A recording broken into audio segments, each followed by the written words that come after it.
Bonsoir. Tout d'abord, merci de m'avoir invité à donner cette conférence sur mes recherches en paléolinguistique. Ça me fait réellement plaisir. Comme on dit chez nous autres en Charente, on me fait joliment plaisir parce que je suis persona non grata chez les archéologues universitaires. Donc, je me présente, Jean-Michel Hermance, de formation, si on peut appeler ça une formation, je suis ethnologue. Après une maîtrise de sociologie, une maîtrise d'ethnologie, j'ai fait un doctorat troisième cycle d'ethnologie il y a déjà quelques décennies. À l'époque, mon domaine, le Sahara, ma grande passion. Mon idole, René Caillé, l'explorateur saintongeais. Je rêvais de refaire son itinéraire de Tombouctou au Maroc. Je n'ai jamais pu le faire. J'ai quand même traversé le Sahara plusieurs fois. Je suis même retrouvé une fois à vivre dans le bidonville de Dakar pendant 2 mois. Ça, c'est les petites péripéties de ma vie aventureuse. J'ai fait une petite découverte. J'ai découvert des gravures rupestres inconnues des préhistoriens parce que situées sur un rocher en plein milieu du désert, à l'écart des chemins habituels, sur ce rocher, la faune tropicale, au milieu, un animal totalement inconnu. J'ai donc découvert une nouvelle espèce animale, à première vue un tapiridé. J'aurais pu le baptiser Tapirus hermansi. Je n'ai pas eu cette prétention. C'était en 1987. À l'époque, le professeur Théodore Monod était quasiment aveugle. Il était incapable d'examiner la photographie, et c'est bien dommage. Par ailleurs, je suis un fervent défenseur de toutes les langues régionales, à commencer par la langue de mes ancêtres, le patois saintongeais. J'étais actif pour défendre ce patois. En 2003, c'est moi qui suis allé rencontrer à Paris le directeur de la DGLF pour que le saintongeais soit reconnu langue de France. J'ai consacré 13 années de ma vie, tous les jours sur l'ordinateur, des milliers d'heures sur l'ordinateur, des semaines, des mois en bibliothèque pour établir la grosse bibliographie de la langue saintongeaise, publiée en 2015, près de 16 000 titres en patois. J'ai lu quasiment ces 16 000 titres. C'est comme ça que j'ai appris le patois tout seul en autodidacte. J'ai même commis une petite pièce de théâtre en patois, sans grande prétention, car je l'avoue humblement, je suis un mauvais patoisant, pour la simple et bonne raison, je ne suis qu'un néolocuteur.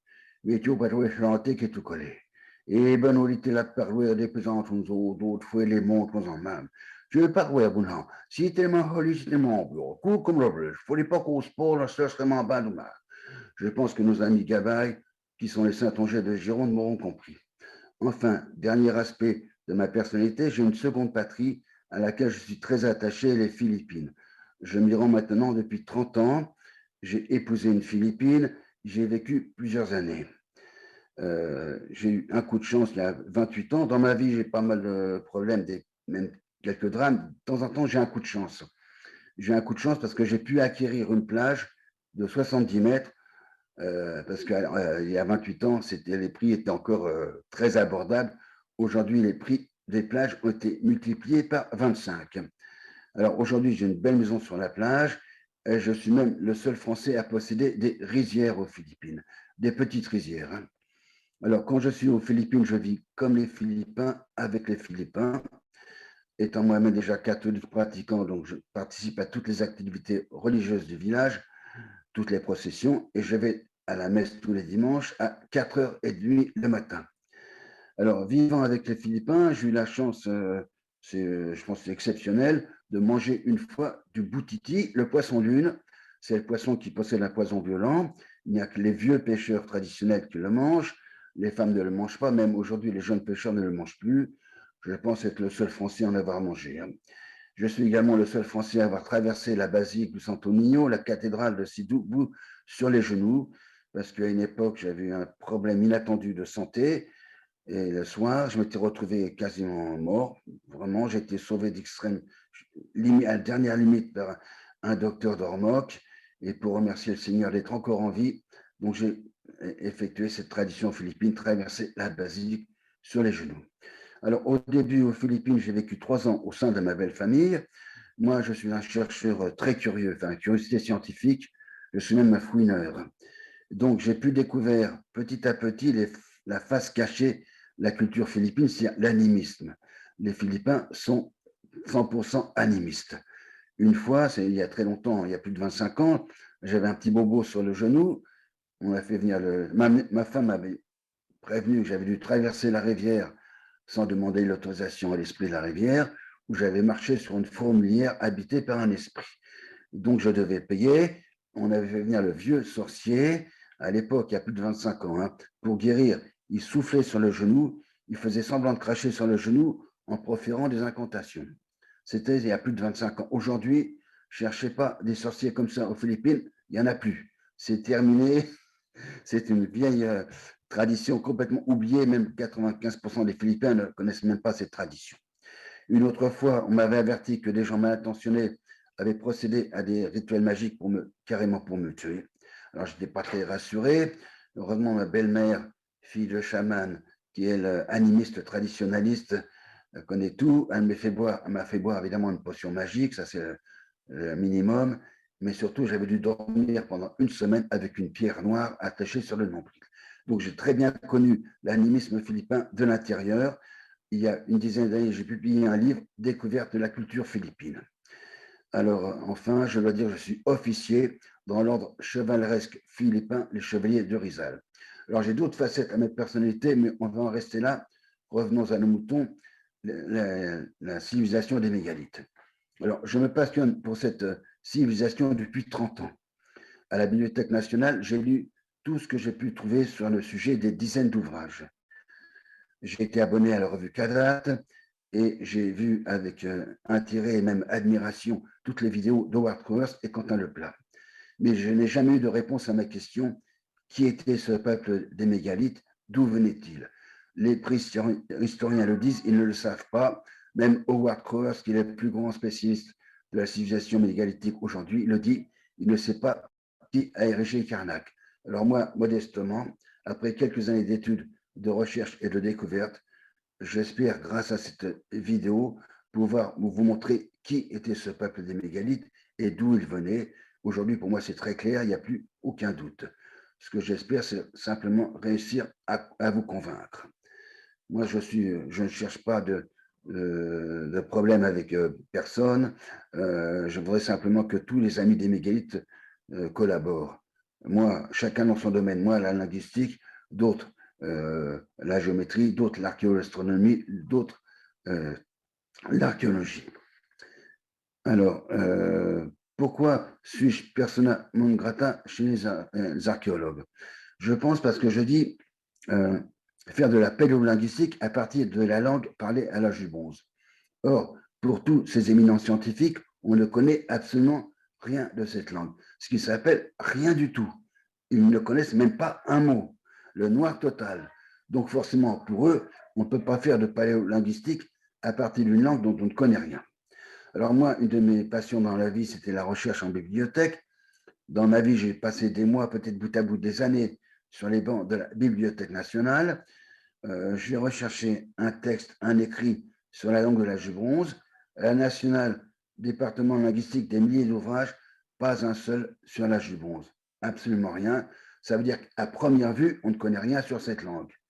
Mais à deuxième vue, heureusement, moi, j'ai un coup de chance là. J'ai un ami très proche qui, lui, est un éminent linguiste de très haut niveau. Moi, je ne suis pas linguiste, je ne suis pas archéologue, je ne suis pas préhistorien, je suis un simple chercheur indépendant. Alors parfois, pour plaisanter, je dis je suis mégalitologue, car mon domaine de recherche, la civilisation des mégalithes. Alors, cet ami linguiste m'a dit qu'officiellement, en linguistique, on connaît 3 mots de cette langue. Mais c'est peu. Alors moi, je ne sais plus comment j'ai fait, mais j'en connais un quatrième. Je ne sais même plus comment je l'ai trouvé. Et puis, grâce à mes recherches, j'en ai trouvé un cinquième. Mais ça ne change pas grand-chose. Mais il m'a dit une chose tout très importante, c'était une langue monosyllabique. Les langues monosyllabiques sont rarissimes. Dans l'Antiquité, il n'y avait que le sumérien qui était monosyllabique. Alors, aujourd'hui, il y a une langue monosyllabique très connue, enfin, c'est la langue la plus parlée dans le monde, le pudonghua, le chinois. Il y a une quarantaine d'années, passionné par la Chine, j'ai fait des études de chinois, mais c'est vrai que j'étais pas doué pour les langues et un peu flemmard. Pour étudier le chinois, il faut beaucoup travailler. Donc, j'ai abandonné mes études de chinois au bout de quelques mois. Néanmoins, cela m'a permis de comprendre comment fonctionne une langue monosyllabique. Une langue monosyllabique, chaque chose un mot, chaque mot une syllabe. Mais surtout, ce qu'il faut savoir, c'est que dans une langue monosyllabique, entre les mots, il n'y a rien. Il n'y a pas d'article, il n'y a rien du tout, que les mots. Ça veut dire qu'un toponyme en langue monosyllabique, ce n'est que 2 syllabes, pas plus. La petite montagne, chien au chat. Le dragon rouge, rond, long. Ça veut dire que je cherche les toponymes de l'âge du bronze chez moi en Saintonge, ils n'auront que 2 syllabes. Alors, je vous l'ai dit 3 mots. Premier mot, le mot suc pour dire montagne. Je n'ai rien cherché sur ce mot, donc je n'en dirai rien. Le mot cul pour dire colline. Alors là, je vais en parler parce qu'il y a encore un coup de chance. Sur tout le territoire national de toute la France, il n'y a qu'un seul village à s'appeler Le Cul et il est à côté de chez moi. Il est dans les Deux-Sèvres, 1 km Charente-Maritime. Donc j'y suis allé il y a une trentaine d'années. Sachant que le mot cul voulait dire colline à l'âge du bronze, je voulais en avoir le cœur net. Alors, ce village, ce n'est même pas un village, c'est un hameau. Il y a quelques maisons. Autour du village, la plaine, et au cœur du village, en plein centre, une petite place, une magnifique petite colline au centre du village. Donc, le cul, la colline, c'est clair, là, c'est là, on la voit bien. Alors, vous pourriez me dire, qu'est-ce qui nous prouve que suc veut dire montagne et cul veut dire colline? Est-ce que vous avez un dictionnaire? Est-ce que vous avez un dictionnaire, des locuteurs, des textes? Non, je n'ai absolument rien du tout. C'est pour ça que ça s'appelle de la paléolinguistique. S'il y avait des textes, des locuteurs, ça serait de la linguistique. Alors, ça veut dire quoi ce village qui s'appelle le cul? C'est-à-dire que quand nos ancêtres, les Gaulois, ont débarqué, ne cherchez pas sur Internet une date, les préhistoriens ne peuvent pas donner de date. Moi qui suis un fouineur, évidemment, j'ai fait quelques recherches et quelques découvertes. Je donnerai une date, je dirais qu'ils ont débarqué en 1108 avant Jésus-Christ. J'ai quand même quelques arguments qui me permettent de donner la date. Hein. Je ne la donne pas par hasard. Mais quand ils ont débarqué, ils n'avaient pas de mot colline dans leur lexique. Comme ils ont cohabité pendant quelques siècles avec nos ancêtres de l'âge du bronze, ils ont emprunté le mot de l'âge du bronze, le mot colline à l'âge du bronze. Donc le mot Q, qui veut dire colline à l'âge du bronze, est devenu un mot gaulois. Donc les Gaulois l'ont transmis aux Gallo-Romains, qui, comme leur nom ne l'indique pas, ne sont pas du tout des Romains, ce sont des Celtes. Nous, les Français, ne sommes pas des Latins, nous sommes des Celtes latinisés. Alors, Q, ça veut dire quoi encore? Ça veut dire qu'au Moyen-Âge, quand on a donné ce nom à ce village, dans la langue régionale, il n'y avait pas de mot colline. D'ailleurs, on ne parlait pas français, évidemment, au Moyen-Âge. Au Q, même il y a encore 80 ans, on ne parlait pas français. On parlait le patois ou la langue d'oïl. Et donc, il n'y avait pas de mot colline en langue d'oïl. Heureusement, nos ancêtres du Moyen-Âge, il y a 1000 ans, ou peut-être un peu plus, avaient encore conservé quelques racines gauloises. Et donc, ils ont appelé ce village le cul, la colline, ce qui est très joli. Hélas, aujourd'hui, les habitants, ils ont honte, ils se font appeler beau village. Alors, j'ouvre une parenthèse pour le mot cul, parce qu'en français vulgaire, le cul, ce sont les fesses, et les fesses, ce sont bien des collines. Mais j'en ai pas fini avec cul. Quand j'ai appris que le sumérien était une langue monosyllabique, sachant qu'à la même époque, à l'âge du bronze, autre langue monosyllabique, je me suis bêtement posé la question, apparemment je suis le premier à me poser la question, n'était-ce pas la même langue? Alors j'ai cherché la nationale dictionnaire de sumérien, je n'ai jamais trouvé. Il y a une vingtaine d'années, sur Internet, je suis tombé sur un site, les langues sumériennes, une petite phrase en sumérien traduite en français, à moins que ce soit une phrase en français traduite en sumérien, très courte, au milieu de la phrase, le mot colline. Alors, à votre avis, comment disait-on colline en sumérien? Je vous le donne en 1000. Effectivement, on disait bien Q en sumérien pour colline. Pour que deux langues totalement différentes aient le même mot pour la même chose, la probabilité est quasiment nulle. Ça veut simplement dire que la langue sumérienne, c'était simplement la langue de l'âge du bronze. Alors, pour moi, ça ne m'a pas étonné, c'est rien d'étonnant, puisque à l'époque de Sumer, sur la Terre, sur la planète, il n'y avait que 2 civilisations. Pas 4, pas 3, 2. L'Égypte et l'âge du bronze. Il n'y en avait pas d'autres. Donc, ce n'est pas étonnant que ce soit la langue de l'âge du bronze qui était utilisée à Sumer. Alors, à la nationale, j'ai lu tout ce que j'ai trouvé sur Sumer parce que ça m'intéressait. Tous les grands spécialistes de Sumer le disent, on ne sait pas qui étaient les Sumériens. Actuellement, sur Internet, il y a une petite vidéo très intéressante. c'est 4 ou 5 chercheurs français. Alors, entre guillemets, ils les appellent alternatifs. Moi qui défends le patois, je défends en même temps le français, c'est-à-dire l'orthographe, la grammaire. Je ne dirai jamais chercheur alternatif. Ça n'a pas de sens en français. Je dis chercheurs indépendants, mais mieux, je dis, ce sont des chercheurs libres. C'est mieux qu'alternatif. À un moment donné, il parle de Sumer. Tous se disent, Sumer, c'était l'apothéose, civilisation la plus extraordinaire que la Terre ait portée. Et tous se disent, on ne sait pas qui étaient les Sumériens. Il y en a un qui a dit une chose un peu surprenante. Il a dit, la langue sumérienne est tellement incroyable, c'était peut-être la plus vieille langue du monde. Ça veut dire que pour lui, Cro-Magnon ne parlait pas. Alors moi, qui suis un fouineur, évidemment, il y a longtemps que je me suis penché sur le cas de Cro-Magnon. Alors étant fouineur, je suis un peu trouveur. Je peux dire aujourd'hui, je pense que Cro-Magnon parlait simplement le basque, ce qui n'a évidemment rien de surprenant, étant donné que Cro-Magnon vivait au sud de la Garonne. Le nord, c'était l'âge glaciaire, la glace, et César a bien écrit qu'au sud de la Garonne, on ne parlait pas gaulois, on parlait aquitain. Voilà. Donc revenons à Sumer. Alors moi, j'ai quand même pas mal lu dans ma vie. Toutes ces années, c'est moi à la nationale, j'ai eu des milliers d'ouvrages. J'ai lu notamment Diodore de Sicile. Diodore, qu'est-ce qu'il a écrit? C'est dans Diodore, noir sur blanc. Sumer a été fondé par des Égyptiens. Voilà, c'est Diodore qui le dit. Alors, ça pose un petit problème, parce que la langue égyptienne, la langue sumérienne n'est pas du tout la langue égyptienne. La langue égyptienne, l'ancien égyptien, une langue très étonnante, c'était une langue qui était à la fois monosyllabique et bisyllabique. Je pense que c'est un cas unique. Hein. Beaucoup de mots, une syllabe, et les autres mots, deux syllabes. Alors, cet ancien égyptien, après, c'est devenu le copte, aujourd'hui, qui est une langue morte depuis quelques siècles. Aujourd'hui, le copte n'est utilisé que dans la liturgie, comme chez nous, le latin. Alors, moi qui suis un fouineur, évidemment, il y a une douzaine d'années, j'ai assisté à une messe copte en banlieue parisienne. C'est vrai que le prêtre a fait la messe en copte.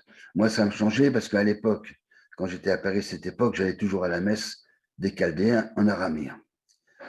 Mais Diodore, c'est quelle époque? Alors attention, je vais dire un gros mot. Je veux dire, c'était 1er siècle avant Jésus-Christ.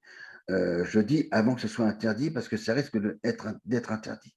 Aujourd'hui, il y a déjà des musées en France qui ont effacé avant Jésus-Christ de toutes leurs étiquettes parce que c'est une atteinte à la laïcité qui est tellement horrible. Ils ont effacé avant Jésus-Christ. Je vous l'ai dit, la bêtise est la chose du monde la mieux partagée. Là, c'est bien une preuve éclatante. Donc, Diodore, 1er siècle.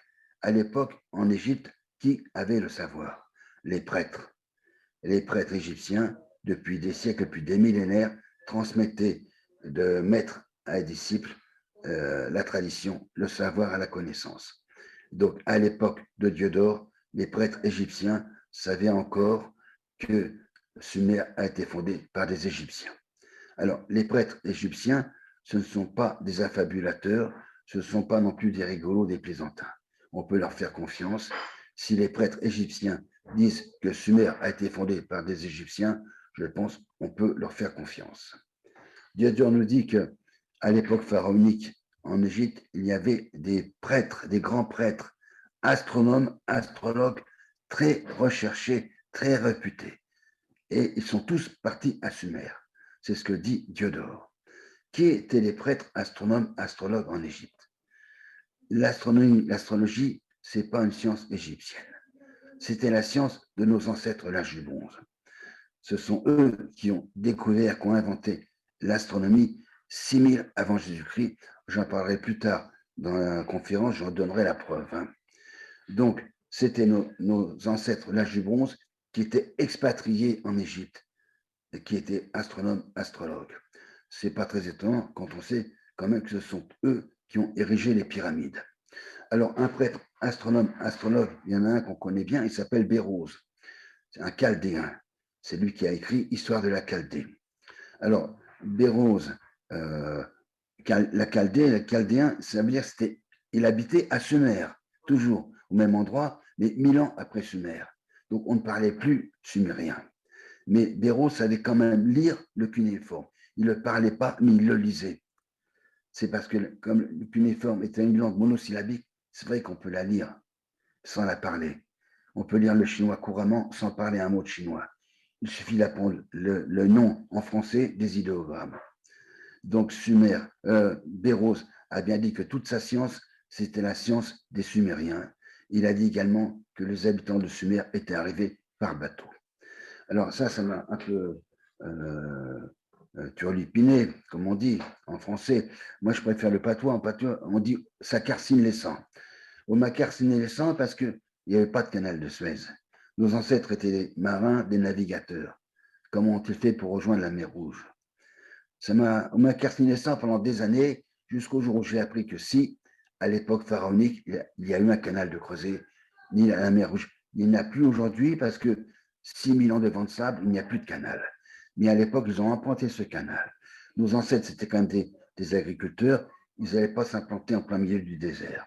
Ils ont contrôlé toute la péninsule arabique. Ils ont remonté le golfe Persique. Et là, au sud de l'Irak, embouchure du Tigre, de l'Euphrate, il y a énormément d'eau douce. Ils ont fondé Sumer au sud de l'Irak. Mais nos ancêtres étaient quand même très intelligents. Ils se sont dit, on ne va pas remettre des petits menhirs et des dolmens. On a vu tout ce qu'il y avait en Égypte. Donc, ils sont retournés avec leur bateau en Égypte pour aller chercher les architectes, les tailleurs de pierre, les maçons, les dessinateurs, les peintres et les sculpteurs égyptiens. Donc, ce sont nos ancêtres de l'âge du bronze qui ont fondé Sumer en collaboration étroite avec tous les techniciens égyptiens. Alors, à Sumer, pas de menhir, pas de dolmen, des temples. On les a mesurés, on a trouvé comme étalon le maître, comme Khéops. On a trouvé également à Sumer une coudée étalon, la coudée de Nippur, yard mégalithique. La preuve que donc ce peuple était bien lié au peuple de l'âge du bronze. Bon, alors on va en finir avec Sumer, mais ça montre quoi? Vous voyez, avec un mot, le mot Q, on vient de faire une découverte extraordinaire, puisque ça fait 200 ans que tous les grands spécialistes disent on ne sait pas qui étaient les Sumériens, et moi, juste avec un mot, j'apporte la preuve, c'était nos ancêtres de l'âge du bronze. Ça montre simplement l'efficacité de la paléolinguistique. Voilà. La paléolinguistique, ce n'est pas une science, évidemment, ce n'est pas une science.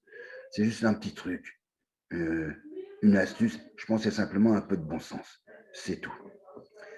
Alors, je vous l'ai dit, on connaît 3 mots. Donc, troisième mot, le mot quart, pour dire pierre. En France, où trouve-t-on des pierres? Dans une carrière. Donc, la racine quart est bien restée en français. Alors là, je vous l'ai dit, je connais un 4e mot. Effectivement, je connais un synonyme de quart. À l'âge du bronze, 2 mots pour pierre, quart et chat. À Paris, 7e arrondissement, il y a quelques siècles, la place du Chat, au centre, un mégalithe. Banlieue parisienne, Montmorency, la rue du Gros Chat. C'est pas le chat de la mère Michel qui a donné son nom à une rue, c'est encore un mégalithe. Plusieurs rues du Chat en France. Et en patois charentais, comment est-on qui dit une pierre? Une pierre est un chaille. Voilà, en patois en Saint-Onger, une pierre, ça se dit chaille. C'est la racine chat de la jubonce qui est restée en patois Saint-Onger. Et ça me fait évidemment plaisir. Alors, donc, revenons à Car. Alors, à cause de Car ou grâce à Car, je ne sais plus, je me suis retrouvé transporté à l'insu de mon plein gré en Arménie. Ça, je ne m'y attendais pas du tout. C'était, non, inattendu.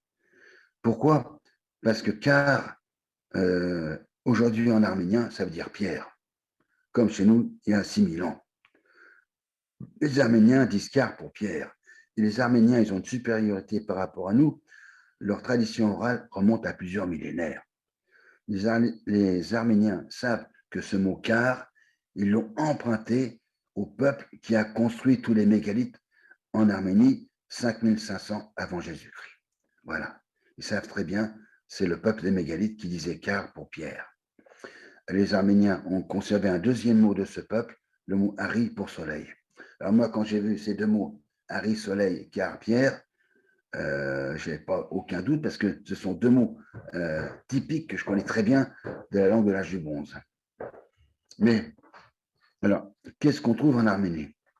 En Arménie, on trouve beaucoup de dolmens et de menhirs. C'est d'une telle banalité, les dolmens, des menhirs, on ne va pas en parler. Il y en a trop. Il y en a des dizaines de milliers en Europe. Mais en Arménie, on trouve 2 sites mégalithiques de première grandeur, des sites très importants, même des sites uniques au monde. Ça, je vais en parler.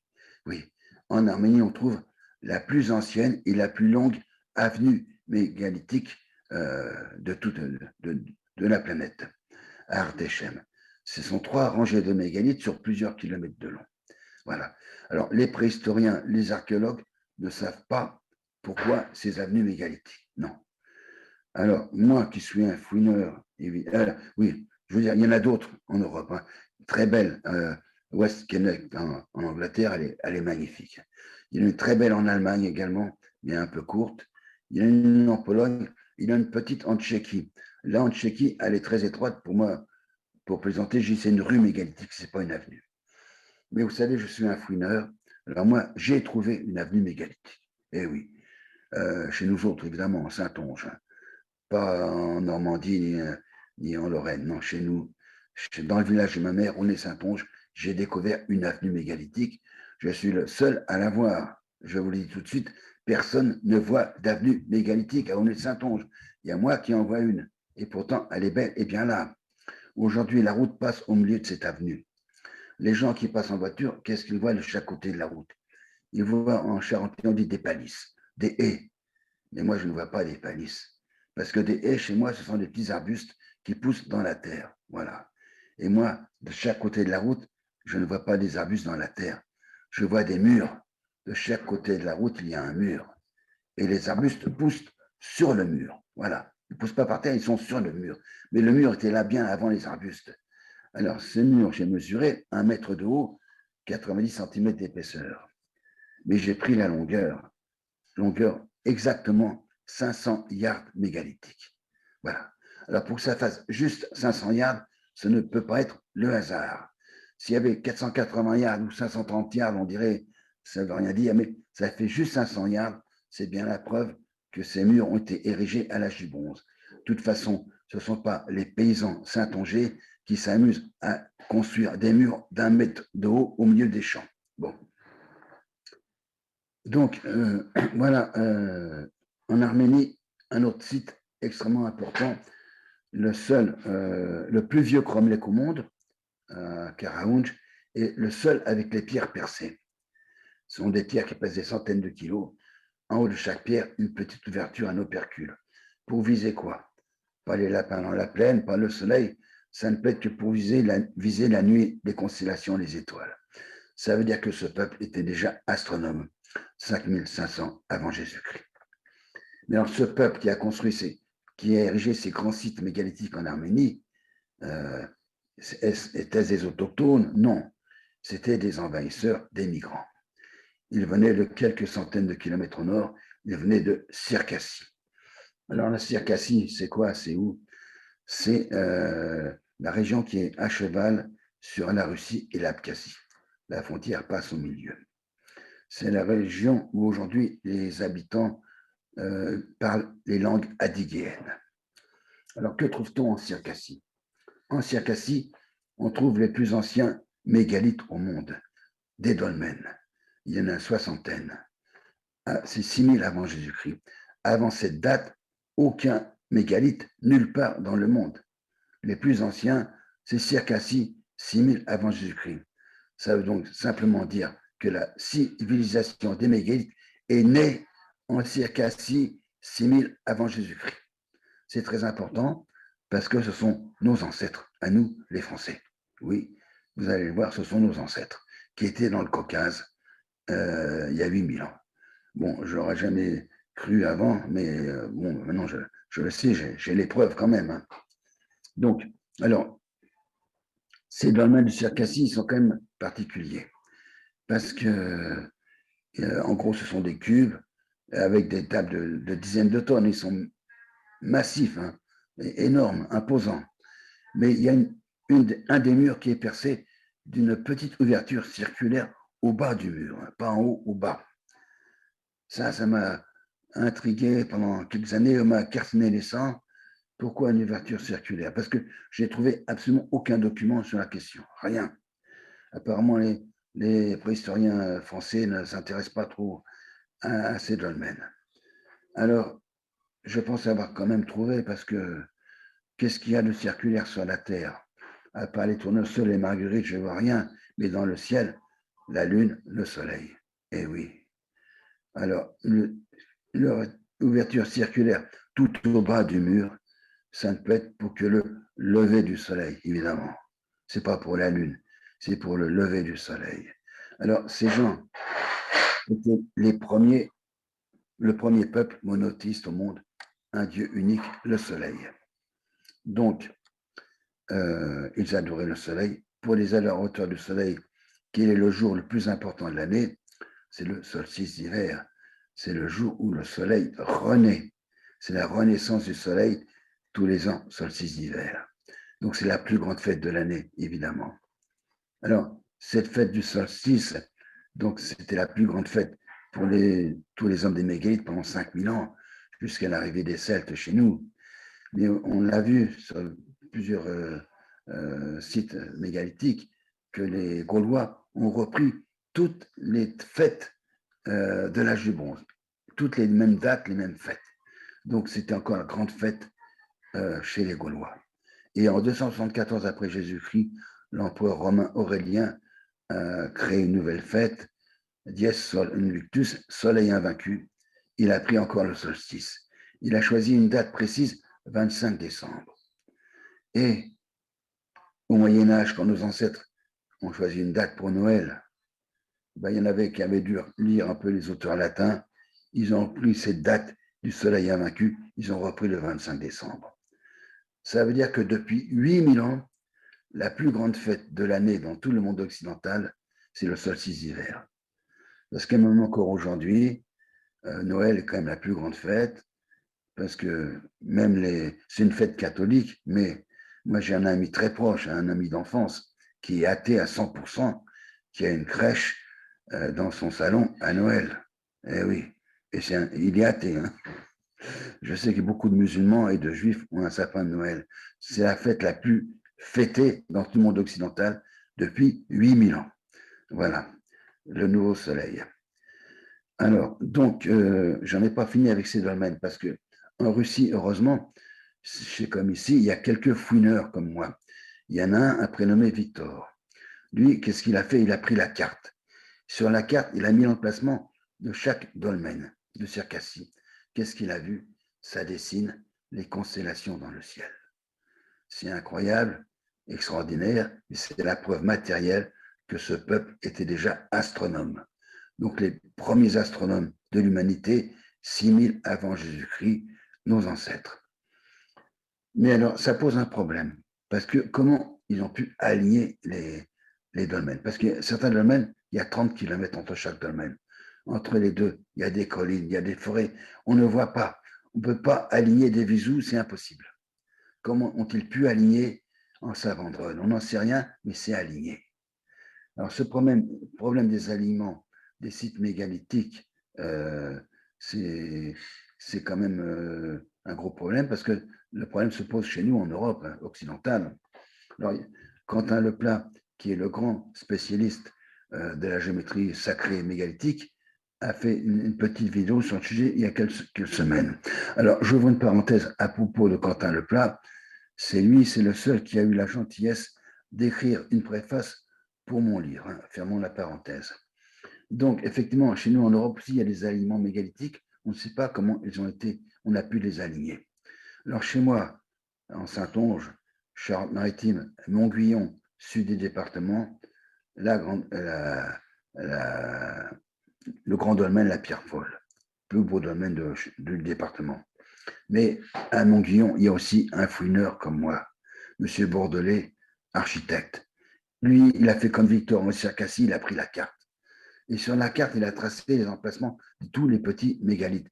S'il y a des petits mégalithes minuscules qui ne font même pas 1 mètre de haut, hein, il est tout petit. Il les a mis sur la carte sur 20 km de long. Il a vu des aliments mégalithiques extraordinaires. Bon, ça dessine même des triangles rectangles. Le triangle rectangle, c'est la base de la géométrie pythagoricienne. On sait que Pythagore a pris toute sa science des druides gaulois. Et tout le druidisme a été pris au prêtre de l'âge du bronze. Mais ces aliments de Montguillon, ils sont extraordinaires, mais on ne les voit pas à l'œil nu, on ne les voit que sur la carte. Mais comment a-t-on pu aligner des petits menhirs d'un mètre d'eau à 5 km? On ne sait pas. Mais ça prouve que nos ancêtres de l'âge du bronze avaient des capacités intellectuelles insoupçonnées, parce que nous, on serait incapables aujourd'hui de les aligner. Voilà. Nous, on va aligner avec les satellites, les drones et Google Earth, évidemment. Mais sinon, on est incapable. Donc, voilà, déjà, donc pour la Circassie. Alors, maintenant, on va revenir chez nous autres, en Saintonge. Alors, je me suis posé la question, a-t-on des hydronymes, noms des rivières, et des toponymes chez nous, de l'âge du bronze? Alors, à la nationale, j'ai trouvé 3 petits textes sur les noms des rivières de France. Premier 18e siècle, les autres 19e. C'est des petits textes sympathiques, mais un peu fantaisistes, mais rien de sérieux. En réalité, la langue de l'âge du bronze monosyllabe, et 95%, pour ne pas dire 99% des rivières de France, monosyllabe. Le Var, le Gard, le Lot, l'Eure, l'Isle, l'Aile, le Clin, la Soie, Lyon, la Nille, le Nez, le Bec, enfin, il y en a des dizaines, une syllabe. Voilà, c'est clair et net, H de bronze. Alors, ce qui m'a étonné quand même, c'est qu'il y en a quelques-uns 2 syllabes. La Garonne, la rivière de chez moi, la Boutonne, la Maronne, la Charonne, la Vilaine, 2 syllabes. Ah, ce sont mes études de chinois qui m'ont aidé. Parce que quand j'étais enfant, ça fait longtemps, à l'époque, on apprenait la géographie, on apprenait même l'orthographe à mon époque. Et donc, j'avais appris que le grand fleuve de Chine, Yangtze-Kiang. Et quand j'ai fait mes études de chinois, j'ai appris que non, Kiang, ça veut dire rivière. Donc, c'est la rivière Yangtze. Nos ancêtres, les Gaulois, ils ont fait la même chose. La rivière Gare, ils l'ont appelée en gaulois rivière Gare, Garonne. Ron, c'est le suffixe pour dire rivière, qui a évolué parfois en N, et le suffixe war. Mais la racine, c'est H du bronze. Mais alors, pour les toponymes. Alors, à la Bibliothèque nationale, c'est comme au Galerie Lafayette, on trouve tout. Alors, on trouve notamment la Bible de la toponymie. C'est un gros livre publié il y a à peu près 100 ans maintenant. Alors évidemment, je l'ai lu, je l'ai parcouru, enfin, j'ai consulté. Alors, ce gros livre, absolument aucun toponyme de l'âge du bronze. Pas un seul. Ça n'existe pas. Pour les toponymistes, il n'y a pas de toponyme de l'âge du bronze. C'est clair et net, il n'y en a pas. Beaucoup de toponymes gallo-romains. Ainsi, le village Néré, c'est à cause d'un Romain qui s'appelait Nérius. Le village Carré, un autre Romain, Carus. Alors, on possède aucun texte de l'époque gallo-romaine. Donc, en fait, c'est des supputations, c'est de l'imagination, c'est pas sérieux.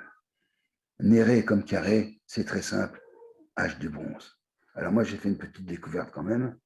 J'ai découvert que les toponymes de l'âge du bronze sont très, très, très, très nombreux. Chez moi, c'est beaucoup, la plupart des villages ont un nom de l'âge du bronze, c'est simple. Voilà, très nombreux. Les toponymes, par contre, gaulois, rarissimes. J'ai cherché chez moi, j'en ai trouvé qu'un seul. Il est même pas en Saintonge, il est à 10 km de Saintonge dans le Poitou. Beuriou en patois, Briou en français, qui vient du gaulois pour dire pont, qui a donné le toponyme Brive et Bridge en anglais. C'est le seul toponyme gaulois de toute la région. Parce que les Gaulois, à l'époque, quand ils ont débarqué, donc il y a 3000 ans, ils ont vécu quand même quelques siècles. Ils ont cohabité avec les autochtones, parce qu'ils n'ont pas exterminé tous les habitants. Non, non, ils ont cohabité pendant quelques siècles. Bon. Et donc, les Gaulois, ils auraient pu dire oh, ces noms nérés, contrés, on ne sait pas ce que ça veut dire, c'est pas notre langue, on va mettre du gaulois à la place. Non, les Gaulois ont conservé les toponymes en place des autochtones. Une chance pour nous, parce que c'est les Gaulois qui nous ont transmis ces toponymes de l'âge du bronze. Alors en fait, ce ne sont pas des vrais toponymes de l'âge du bronze, ce sont les toponymes de l'âge du bronze celtisés, et évidemment, c'est un peu différent. Ceux de l'âge du bronze, je pense qu'on ne pourrait peut-être pas les prononcer. Alors, ces toponymes de l'âge du bronze, ils ont une particularité quand même. Moi, tant que Kersiné et ça ont une affaire, parce qu'ils se terminent tous par la même voyelle le son et. Aulnay, Néret, Chizé, Burlé, Contré, Étré, tous et, tous. Pas de A, O, I, O, U. Aucune voyelle, que des et. C'est incroyable parce que ça m'a. Je me suis posé, je me suis vraiment demandé pourquoi. Parce que je ne comprenais pas pourquoi, à vrai dire. Hein. Ah oui. Parce que moi, naïvement, avant, je pensais que A, O, I, O, U, c'était toutes les langues du monde depuis Cro-Magnon. Alors déjà, quand j'ai commencé à apprendre le patois il y a une trentaine d'années, j'ai déjà vu que les voyelles n'étaient pas très très fiables, les voyelles. Non. Je me souviens, il y a 30 ans à Mota, un vieux monsieur, président d'une association culturelle, il m'avait dit, on vous enverra un me, pas un mot, pas un me, un me. C'est eux dans l'eau. Ce monsieur, il avait plus de 80 ans il y a 30 ans, donc il est né il y a 125 ans à Mata, il y a 125 ans à Mata. Ma grand-mère est née à Mata aussi il y a 125 ans. On ne parlait pas français. Il y avait que le docteur, le notaire et le sous-préfet qui parlaient français à Mata. Tout le monde parlait patois il y a 125 ans à Mata, c'est clair et net. Donc ce vieux monsieur qui parlait français mieux que moi, ça devait être un ancien instituteur ou un ancien professeur. Il avait conservé la façon de prononcer les voyelles de sa langue maternelle, le patois. Toujours un matin, monsieur, je demande la rue basse. Il m'a répondu la rue brosse. J'ai bien compris que le A, c'était bien dans le fond de la gorge. Et en patois, on dit un raboton. C'est pas le A, c'est pas O, c'est entre les deux. Et ma tante qui parlait par patois avec mon oncle toute la journée, elle disait pas une maison. Elle disait olé la maison. C'est entre le an et le on. C'est une diphtongue que j'ai entendue par ailleurs, j'ai été né, je l'ai entendue au Portugal. Mais ce n'est pas une diphtongue française. Donc là, déjà, j'ai bien vu que les voyelles, ce n'était pas très fiable. C'est vrai qu'en hébreu, en arabe, en tifina, on n'écrit pas les voyelles. Alphabet phénicien, pas de voyelles. Si on peut faire un test, si je dis AOU, vous pensez à quoi? En général, on ne pense à rien. Si je vous dis, et en plus si je l'écris SR, SBRG, vous voyez très bien Strasbourg. Sans voyelles, on va à Strasbourg. Dans une langue, ce sont les consonnes qui comptent. Les voyelles ne comptent pas. Il y a même, j'ai trouvé à la nationale une petite étude écrite par un curé, c'était un curé, mais il y a plus de 100 ans, hein, début du 20e, un curé, un noble.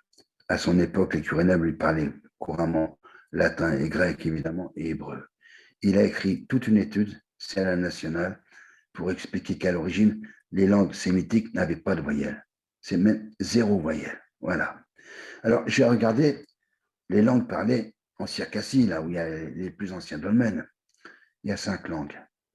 Oubir, langue étudiée par Dumézil, le grand philologue français. Langue morte, dernier locuteur décédé il y a 30 ans. 83 consonnes, 2 voyelles. Abkhaz, 68 consonnes, 2 voyelles. Tcherkesse, 66 consonnes, 2 voyelles, A et E. Kabarde, le kabarde, c'est une langue régionale de la famille tcherkesse, le kabarde. 45 consonnes, 2 voyelles. Mais attention, il y a des linguistes, des vrais linguistes qui ont étudié le kabarde, quels qu'ils ont osé écrire. Ils ont écrit que les 2 voyelles kabarde étaient des fausses voyelles. Ne me demandez pas moi ce que c'est qu'une fausse voyelle en cédrone. Ça, je ne sais pas. Alors, c'est dommage parce que sur Internet, j'ai un correspondant qui est tcherkesse. C'est un Français, il habite à Paris. Bon, il est tcherkesse, c'est ça, il parle couramment le tcherkesse, et sa femme est kabarde, elle parle le kabarde. Hélas, maintenant, je suis trop loin de Paris, je n'ai pas pu les voir. C'est dommage, j'aimerais entendre quelles sont ces fausses voyelles.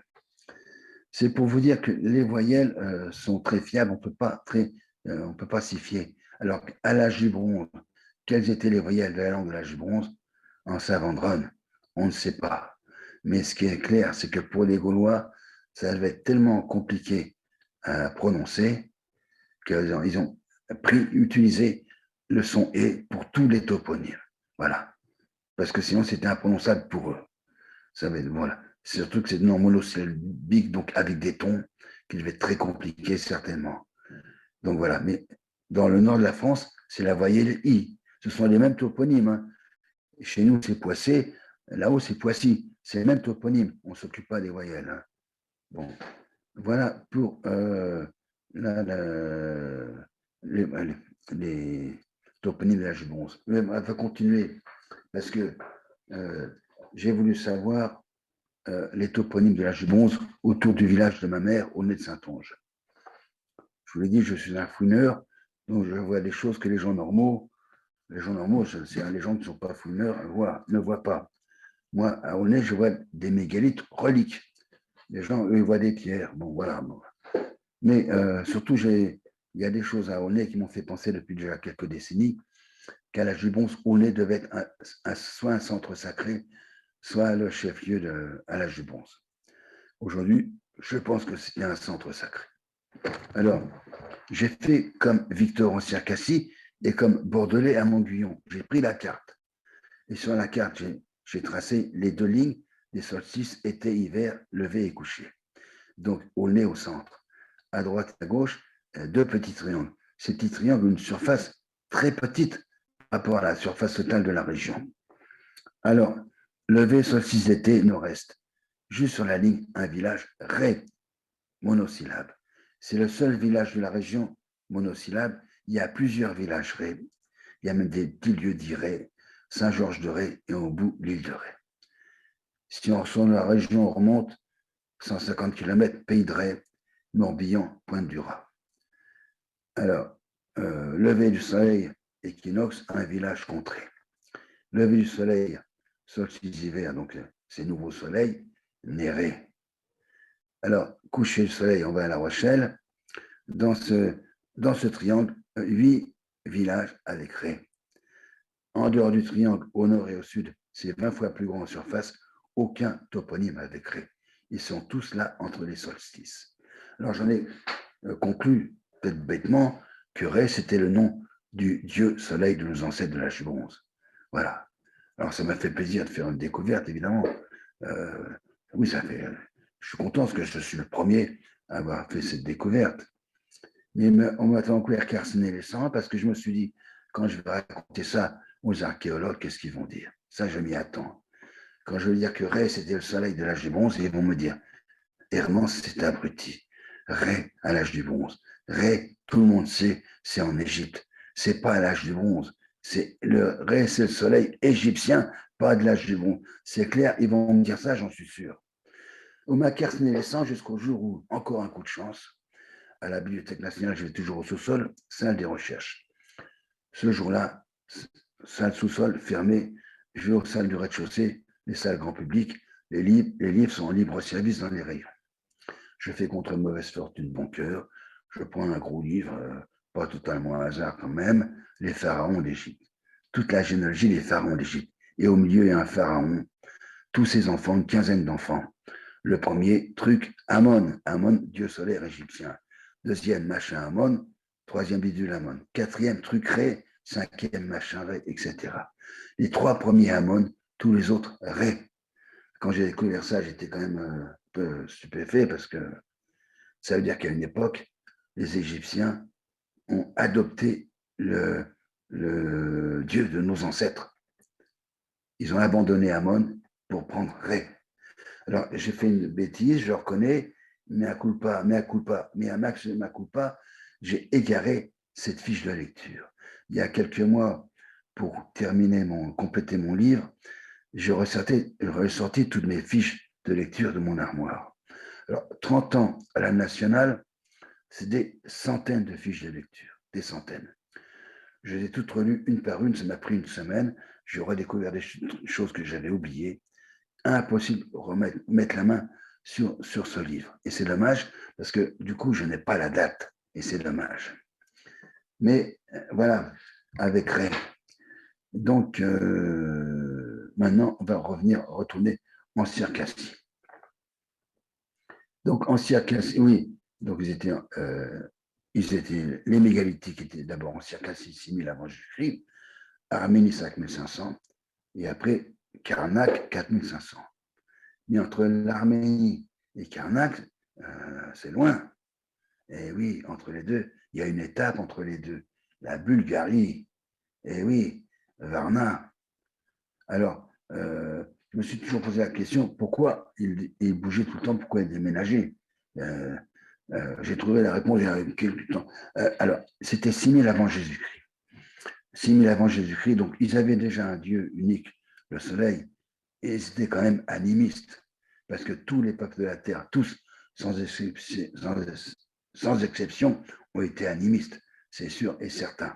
Donc même ils avaient un Dieu, le soleil, ils avaient quand même des chamans, des sorciers et des devins, c'est obligatoire comme tous les peuples.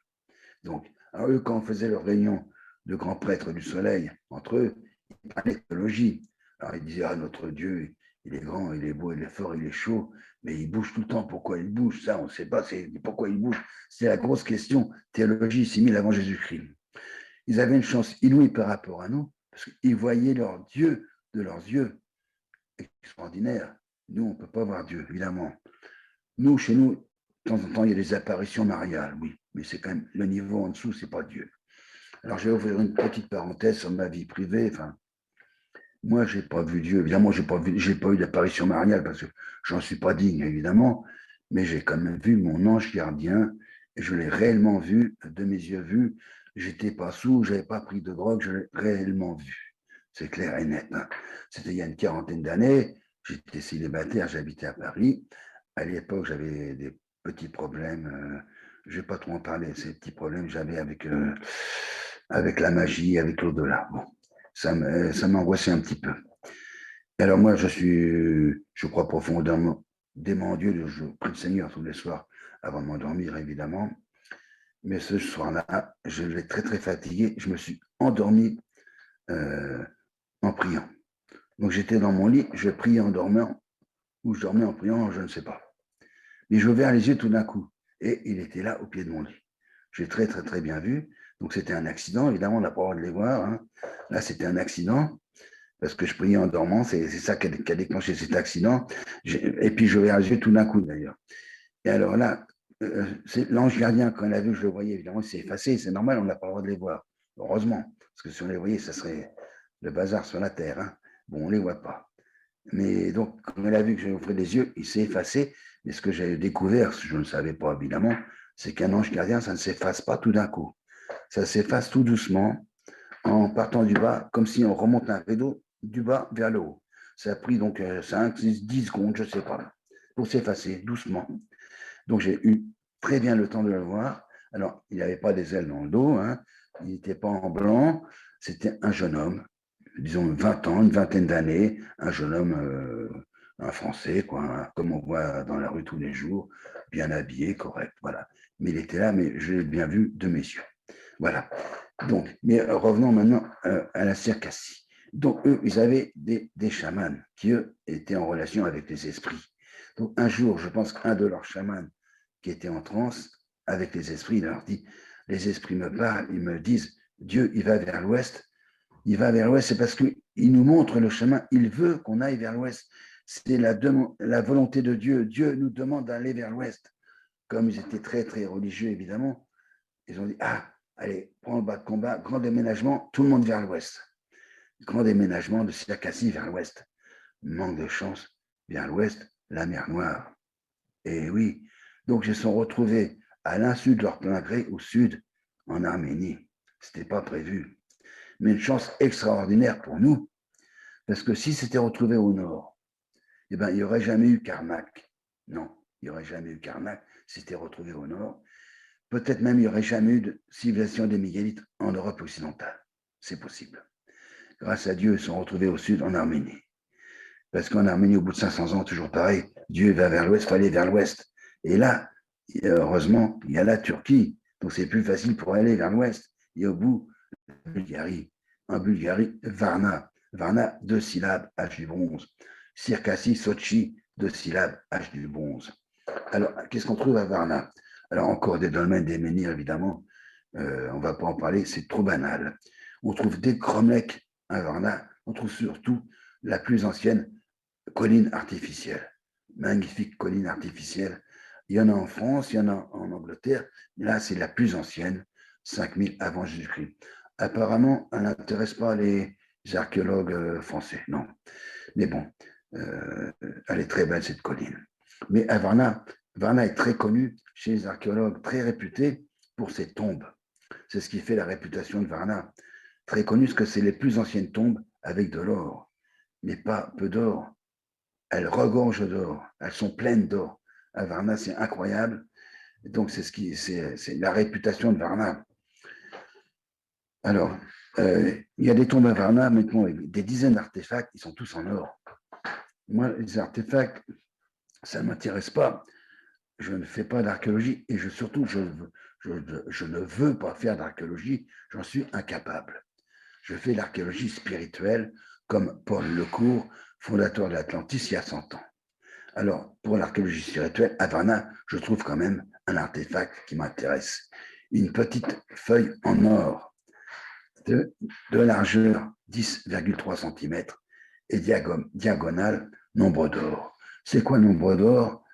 Racine de 5 plus 1 sur 2 égale 1,618. Alors 10,3 cm, ça donne quoi? Multiplié par phi 3,14, multiplié par phi 1,618, ça donne exactement 52,36 cm. Oui, alors c'est quoi? C'est simplement la coulée royale de Khéops, 2500 ans avant Khéops. Ça veut dire quoi? Ça veut dire que Avarna, c'était le premier peuple géomètre de l'humanité, 5000 avant Jésus-Christ. Voilà, nos ancêtres, quand ils étaient à Avarna, ont inventé la géométrie. Alors, actuellement sur Internet, il y a un égyptologue albanais, il s'appelle Krasniqi, il est très connu. Il a fait un beau petit film d'animation sur la construction des pyramides. Lui, il est obsédé par l'Égypte. Alors, je vous une parenthèse sur l'Albanie parce que je suis un des rares Français à bien connaître l'Albanie. En 1973, avec un groupe des amis d'Enver Hoxha, j'ai parcouru toute l'Albanie pendant un mois. On a fait tous les sites, toute l'Albanie en entier pendant un mois. En 1973, j'en garde un excellent souvenir. Bon. Mais alors, Krasniqi, qu'est-ce qu'il dit? Il dit sur Internet que la géométrie a été inventée par les Égyptiens parce qu'ils mesuraient les champs après la crue du Nil. Alors, j'aimerais qu'il nous explique comment on trouve pi et on trouve phi en mesurant des champs. Parce qu'à ma connaissance, il n'y a pas de champ circulaire en Égypte. Non. Les champs circulaires, c'est rarissime. Il n'y a qu'un seul endroit sur toute la planète où il y a des champs circulaires. Est-ce que quelqu'un sait où il y a des champs circulaires? Au Pays Basque, le seul endroit. Il y a des champs circulaires au Pays Basque. Alors moi, j'ai étudié un peu la question. Il y avait un très bon article sur le sujet dans Cadat, hein, il y a 25 ans. Je pense, c'est mon intime conviction, que les champs circulaires du Pays Basque sont les héritiers de l'âge du bronze. Je dis ça parce que les Pays Basques ont conservé quelques traditions de l'âge du bronze qui ont été perdues ailleurs. Ils ont conservé notamment la tradition de calculer à partir de la base 7 et pas 10. Voilà, ça c'est conservé au Pays Basque. Il se peut que nos ancêtres de l'âge du bronze avaient des champs circulaires. C'est possible, c'était des géomètres, bon. Mais ça, c'est pas très important. Mais donc, ils étaient donc à Varna, Bulgarie. Et toujours au bout de 500 ans encore, faut aller vers l'ouest. Le Dieu qu'on aille vers l'ouest, il faut qu'on aille vers l'ouest. Alors encore pareil, grand combat, grand déménagement. Ils ont pris des centaines de bateaux. Mais tout le monde n'a pas pu monter sur les bateaux. Donc il y en a qui sont partis à pied. Ceux qui sont partis à l'ouest, vers l'ouest à pied, ils ont remonté le Danube depuis l'embouchure à la source Roumanie en Allemagne. Alors ceux-là, ils ont oublié leur culture des mégalithes. Ils ont conservé quand même leur dieu soleil. Parce que tout le long du Danube, depuis la Roumanie jusqu'à l'Allemagne, en passant par l'Autriche et partout, des temples solaires, des dizaines de temples solaires. Beaucoup de temples solaires partout, tout le long.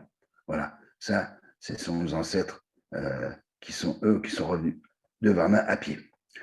Ceux qui ont pris les bateaux. Alors, les bateaux, bon, le Bosphore, ils arrivent en Méditerranée. Aller vers l'ouest.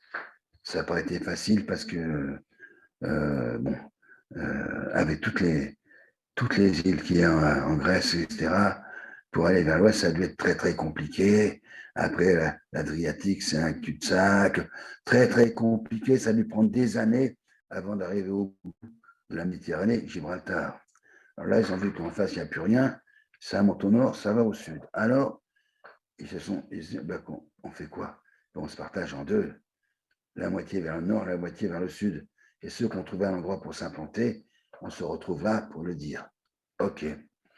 Ceux qui sont montés vers le nord, donc Portugal, Galice, Pays Basque, Landes, ils arrivent où? Golfe du Morbihan. Très bien nommé en breton. En breton, ça veut dire petite mer. Très mal nommé en français parce qu'il n'y a pas de golfe au Morbihan. Non. Il y a une petite mer intérieure. Ce n'est pas un golfe. C'est mieux qu'un golfe parce que pour mettre les bateaux à l'abri, c'est l'idéal. On peut mettre des centaines de bateaux à l'abri des tempêtes. C'est extraordinaire. C'est à Karnak. Et qu'est-ce qu'on trouve en plus à Karnak? À Karnak, le jour du solstice, le soleil décrit un angle, l'angle d'un triangle 3, 4, 5. Je vous l'ai dit, je suis nul en géométrie, nul en astronomie, je n'ai pas honte de l'avouer. Il faut demander à Howard Cross, Quentin Leplac nous explique. Moi, je redis simplement ce que j'ai lu, hein. Mais je ne comprends rien en géométrie et astronomie. Mais ça veut dire que pour des adorateurs du soleil, qui sont géomètres et astronomes, c'est l'apothéose, c'est l'idéal. Il ne peut pas y avoir mieux sur la Terre pour s'installer. Donc, ils se sont installés à Karnak. Ceux qui sont partis vers le sud, le Maroc, après le Sahara, là, ils ont déjà vu que la température, ce n'était pas tout à fait la même qu'en Méditerranée, parce que moi, quand j'étais en Mauritanie à 45 ans, j'avais 54 degrés à l'ombre. Avec la différence, c'est qu'en Mauritanie, il n'y a pas d'ombre. Et oui. Donc, alors, ils ont vu que là, la température, pas très idéale pour s'implanter. Et après, la forêt vierge. Parce qu'à l'époque, 4500 avant Jésus-Christ, pas d'agriculture en Afrique. La forêt vierge, partout.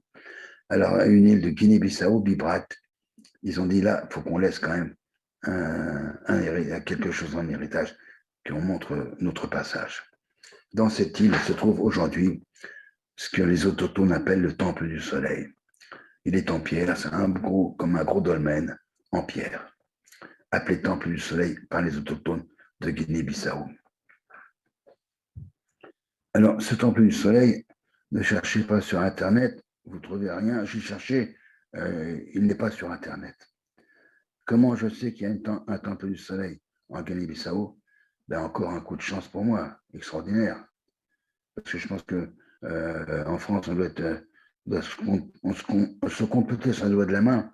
Ceux qui savent qu'il y a un temple du soleil en Guinée-Bissau, je suis même peut-être le seul. Comment je le sais? Parce qu'il y a 3-4 ans, j'ai acheté un petit livre, c'est un tout petit livre, à Emmaüs, un livre édité en 1961. Il a 60 ans, ce livre. Et à la page 110, l'auteur dit lignes sur ce temple du soleil en Guinée-Bissau. Ce temple, il est en pierre, mais surtout, à l'intérieur du temple, toute la période du temple, une immense fresque, des centaines de bateaux. Voilà, peints sur la façade intérieure, des centaines de bateaux. Et il s'appelle Temple du Soleil. Donc, c'est quand même unique au monde. Bon. Alors, moi, ça m'a turlupiné comment les gens de Guinée-Bissau, avec la barrière linguistique, savent que c'est un temple du soleil. Là, c'est mon expérience aux Philippines qui m'a aidé. Parce que j'ai appris aux Philippines, ça fait 30 ans que j'y vais, j'ai découvert quand même qu'un enfant qui va dans un pays qui ne parle pas un seul mot, au bout de 3-4 mois, commence à parler un peu, au bout d'un an, il parle couramment la langue. Je l'ai vu avec mes enfants, ma fille et mon fils, qui ont appris couramment la langue de leur mère, le Bisaya. Bon, ça, c'est la première chose. Deuxième chose, aux Philippines, j'ai découvert l'effet que produit sur un enfant de voir quelqu'un d'une race dont il ignore l'existence. Première fois que j'ai débarqué là-bas, il y a 30 ans, hein, c'était pas comme aujourd'hui, ça a beaucoup changé. Il y a 30 ans, dans le village, il n'y avait pas de ligne téléphonique. Très, très peu de gens avaient l'électricité, très, très peu. Pas d'eau courante, pas de matelas, on dort sur des planches, pas de télévision, enfin, il n'y avait rien il y a 30 ans. Hein. Donc, moi, je débarque. Alors, aux Philippines, la famille étendue, les oncles, les cousins, c'est très important. Donc, je visite tous les cousins. Alors, je vais dans une famille, et il y avait une petite fille, elle a peut-être 1 an et demi, minuscule. Quand elle m'a vu, elle a hurlé d'effroi, parce qu'elle a vu un monstre, parce qu'elle ne savait pas que des blancs, ça existait. Donc, pour elle, j'étais un monstre. Elle a eu peur. Elle hurlait. Enfin, voir, allez voir. C'était horrible. Bon. Puis après, comme la mère de cette petite, c'est la seule tante de ma femme qui parlait un peu anglais. Donc, c'est la seule qui venait parler avec moi. Elle venait tous les jours, donc cette petite, en tenant bien la main de sa mère pour voir le monstre qui parlait avec sa mère. Voilà. Et qu'est-ce qui s'est passé au bout de 5-6 jours? Ça, c'est évidemment, c'est obligatoire. C'est comme ça que naissent les grandes amours. C'était le grand amour entre nous. Après, quand j'ai vécu là-bas, au début, j'ai vécu 3 ans, 3 ans chez ma belle famille. Pendant 3 ans, cette petite était à côté de moi, du matin au soir. On ne s'est pas quitté pendant 3 ans, pas une heure, constamment avec moi. Ben, c'était vraiment le grand amour. Voilà. Bon, alors, c'est vrai que nos ancêtres, quand ils ont débarqué dans cette île, donc les enfants, c'est pareil, ils ont dû être effrayés en voyant des blancs, parce que c'est clair pour eux, ils ne savaient pas qu'il y avait des blancs sur la terre. Voilà, ça a fait pareil. Mais par contre, les enfants, nous, nos ancêtres, ils venaient avec des enfants. Les enfants, entre eux, ils parlent, ils rigolent entre eux, les enfants, même s'ils ne se comprennent pas. Mais pour construire ce temple du soleil, en pierre, c'était un gros dolmen avec des pierres. Il fallait déjà aller chercher, trouver les pierres, chercher les pierres, les rapporter. Plusieurs mois, ça déjà. Plusieurs mois pour rapporter les grosses pierres, des pierres énormes. Pour les rapporter, c'est des mois. Les assembler, encore des mois. Et après, peindre des centaines de bateaux. Ça a pris plus d'un an, c'est sûr. C'est beaucoup plus qu'un an. Au moins 2 ans minimum. Ça veut dire que tous les petits-enfants autochtones, ben, ils parlaient la langue de l'âge du bronze. Eh oui, c'était bilingue. Donc, ce sont eux qui ont dit à leurs parents, c'est un temple du soleil. Et depuis 6500 ans, de père en fils, on sait que c'est un temple du soleil. C'est très important, parce que ça veut dire quoi? Ça veut dire que quand je vous ai dit qu'en Circassie, c'était le temple du soleil, ben là, c'est la preuve, grâce à la langue, à la linguistique, grâce à ce mot, temple du soleil, donc c'est la linguistique, que à l'époque, nos ancêtres, ce qu'ils construisaient, c'était des temples du soleil. Voilà. Les dolmens, c'était des temples du soleil, c'était pas des tombes. Voilà, c'est clair et net, là, c'est la preuve. Bon. Mais ils ne sont pas restés en Guinée-Bissau, sinon il y aurait des Blancs. Ils ont continué. Alors, en Afrique du Sud, un grand cromlech, là, il est magnifique, comme en Écosse, comme en Bretagne. Magnifique. Mais ils ont continué avec leur bateau, Cap de Bonne-Espérance. Ils sont arrivés à l'océan Indien, ils ont vu qu'il n'y avait plus rien en face. Ça a remonté au nord. Ils ont dit, oh, ça suffit. Là, en plus, là, c'est des gens, ils ont tous la peau noire. Nous, on est des blancs. Ça suffit, là. On rentre. On rentre à Gibraltar. On a quitté, laissé nos frères. On rentre. On ne va pas s'implanter ici. Ils sont retournés. Ils sont retrouvés à Gibraltar. Donc, les grandes retrouvailles. Et alors là, pour remercier le Seigneur, ils ont érigé le site mégalithique le plus extraordinaire de la planète, Karnak. On dit toujours Stonehenge, et Stonehenge, c'est une rigolade à côté de Karnak. Karnak, c'est surtout que Karnak, aujourd'hui, il manque un peu. Par rapport à il y a 4000 ans, il y a des choses qui manquent. Hein. C'est le site le plus extraordinaire.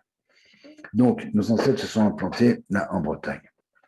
Après, au cours des siècles après siècles, ils ont occupé toute l'Europe occidentale, toute l'Angleterre, Écosse, Irlande, île Shetland, Norvège, Suède, jusqu'en Finlande. Au sud, euh, toute l'Espagne, et évidemment, Portugal et Maroc, et toute l'Afrique du Nord, jusqu'en Égypte, et les Canaries. Voilà. Donc, c'est un empire 3 fois plus grand que l'empire de Charlemagne. Et ce grand empire de l'âge du bronze, les Grecs l'ont appelé Atlantide. Voilà.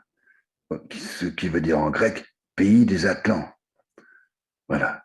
Alors c'est pour ça que je dis nos ancêtres les Atlantes, c'est à cause des Grecs. Ce sont eux qui les ont appelés Atlantes. Voilà. L'Atlantide, c'est ça. Hein. L'Atlantide, c'est pas au milieu de l'océan, c'est là. C'est l'âge du bronze, l'Atlantide. C'est clair et net. Aucun doute là-dessus. Donc, Alors, après, donc, oui, il fallait toujours aller vers l'ouest parce qu'ils adoraient toujours le soleil qui va aller toujours vers l'ouest. Donc, un jour, il a compris des bateaux. Eh bien, oui, vers l'ouest. Eh bien, vers l'ouest, c'est où? Ben, Amérique du Nord. Eh oui. Et qu'est-ce qu'on trouve en Amérique du Nord? Voilà, en Nouvelle-Écosse. Alors, j'ouvre une parenthèse parce que je connais la Nouvelle-Écosse. On ne doit pas être beaucoup de Français à connaître la Nouvelle-Écosse. Moi, je connais la Nouvelle-Écosse parce que quand j'avais 19 ans, j'ai fait du bateau stop. J'ai pris un cargo à Rouen qui m'a débarqué en Nouvelle-Écosse. Voilà. J'allais à Nashville étudier la country music à l'époque. J'avais 19 ans. Donc, très beau dolmen, Nouvelle-Écosse. À 50 km de New York, dolmen incroyable, à North Salem, avec la table, c'est pas une table, c'est une boule qui doit faire 20 ou 30 tonnes sur le dolmen. 50 km de New York. New Hampshire, dans le New Hampshire, un grand site mégalithique, Mystery Hill. Dans le Vermont, un très beau cromlech avec des pierres qui font 4 mètres de haut. Voilà, ça c'est le domaine de New York. Bon, et dans le Vermont, toujours un grand site, Gungiwamp. À Gungiwamp, il y a un petit édifice rare, très rare, un mini labyrinthe. Voilà, il est très beau ce labyrinthe dans le Vermont, en Amérique. Il y en a un, pareil, très beau, en Circassie. Il y en a un autre aux îles Scilly, en Angleterre. Voilà. Bon, ça, c'est pour l'Amérique du Nord.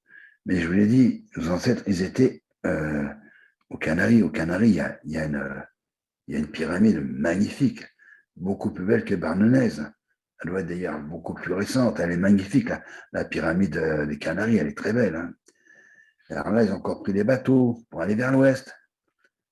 C'est le soleil qui demande d'aller vers l'ouest. Hein. C'est pas pour se promener. C'était parce que c'était pour obéir à la volonté de Dieu qu'ils allaient vers l'ouest. Hein. Donc, ils ont raté Madère. Non, ils sont passés à côté, ils n'ont pas vu Madère. Ils sont retrouvés aux Açores. Qu'est-ce qu'on trouve aux Açores? Une pyramide. Voilà, comme aux Canaries. Elle ressemble un peu d'ailleurs. Elle est moins belle, c'est sûr, elle est moins belle. Mais la même pyramide aux Canaries, aux Açores. Et on trouve également quelques dolmens. Et quand les Portugais ont découvert les Açores en 1348, inhabité, personne. C'est-à-dire que là encore, au bout de 500 ans, le soleil veut qu'on aille vers l'ouest. Et vers l'ouest, là, des Açores, ben, c'est l'Amérique du Sud. Qu'est-ce qu'on trouve en Amérique du Sud? Alors, il n'y a pas de Chrome, il n'y a pas de Karnak, ni de Stonehenge. Il y a peut-être que le petit menhir, c'est possible dans un bois, c'est possible, en Savandrone. Mais en Amérique du Sud, on trouve au Venezuela un peuple, Los Indianos Blancos, les Indiens blancs. C'est tous les peuples d'Amérique du Sud, des dizaines de tribus indiennes, une des Indiens, des Européens. Indianos Blancos, Venezuela. Et ils s'appellent comment? C'est ça qui est important. Ils s'appellent les Atlants. Voilà. Ils s'appellent les Atlants, les Blancs d'Amérique du Sud, les Atlants. Ça veut dire quoi? Ça veut dire qu'il y a de fortes probabilités qu'aujourd'hui, en Amérique du Sud, il y a un peuple, il y a des gens, les Atlants, qui parlent encore la langue de l'âge du bronze. Voilà, tout simplement. Alors évidemment, c'est urgent d'aller faire une enquête sur place, enquête linguistique, faire un gros dictionnaire évidemment, et enquête ethnographique. Hein. Savoir qu'est-ce qu'ils ont conservé de tradition. Est-ce qu'ils ont conservé des traditions de mégalithique, géométrie, tout ça? Ça serait idéal. Moi, je rêverais d'y aller évidemment. Hélas, je n'ai pas les moyens financiers. Et en ce moment, le Venezuela est un petit peu déconseillé. Mais j'ai appris depuis qu'il y a un autre peuple d'Indiens blancs au Panama. Là, je n'ai trouvé aucun document, rien, je ne connais pas le nom, je ne connais rien du tout sur ce peuple au Panama. Mais qu'est-ce qu'on trouve en Amérique centrale? Teotihuacan. Alors, Teotihuacan, il y a Quentin Leplat, le grand spécialiste de la géométrie sacrée, qui, lui, il est allé, il a tout mesuré, hein, il a tout pris, il a passé des semaines, je pense, à tout mesurer partout, à tout voir et tout. Une recherche extraordinaire Vous voyez sa vidéo sur Internet, c'est fantastique. Il va acheter son livre, hein, c'est encore mieux. Bon, alors lui, qu'est-ce qu'il a constaté? Que l'étalon, la mesure étalon, le mètre et le yard mégalithique. Voilà. Alors, à l'époque, qui connaissait le mètre et le yard mégalithique? Nos ancêtres de l'âge du bronze. Ce n'est pas des Chinois, ce n'est pas des Africains, ce n'est pas des Russes, ce n'est pas des Arabes, non, qui avaient le mètre et le yard mégalithique il y a 5000 ans. Non, nos ancêtres. Ce sont nos ancêtres qui ont érigé Teotihuacan. Alors c'est incroyable, c'est extraordinaire, parce que pourquoi, quand, comment, pour quelle raison, on n'en sait rien. C'est extraordinaire, ça c'est un des mystères de la science. Bon, on sait que ce sont nos ancêtres qui l'ont construit, bon, avec les autochtones évidemment, mais pourquoi sont-ils allés là-bas construire? On ne sait pas, on ne le saura jamais.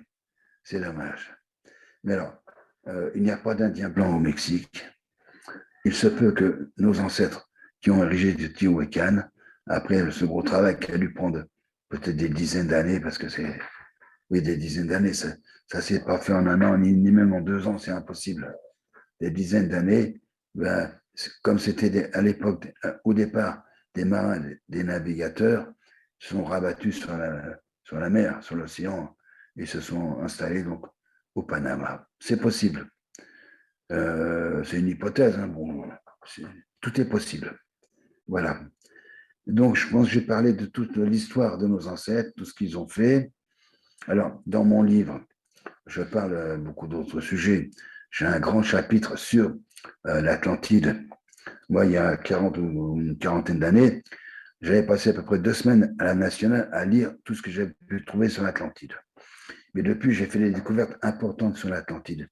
Quand je suis un fouineur, j'ai découvert que notamment le mot traduit par Platon par année en égyptien ancien, il pouvait également dire le mois. C'est le même mot pour mois ou année.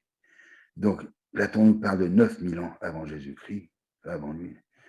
Moi, je dirais 9000 mois, ce qui remonte à 1750 ans avant Jésus-Christ, donc en plein l'âge du bronze. Voilà.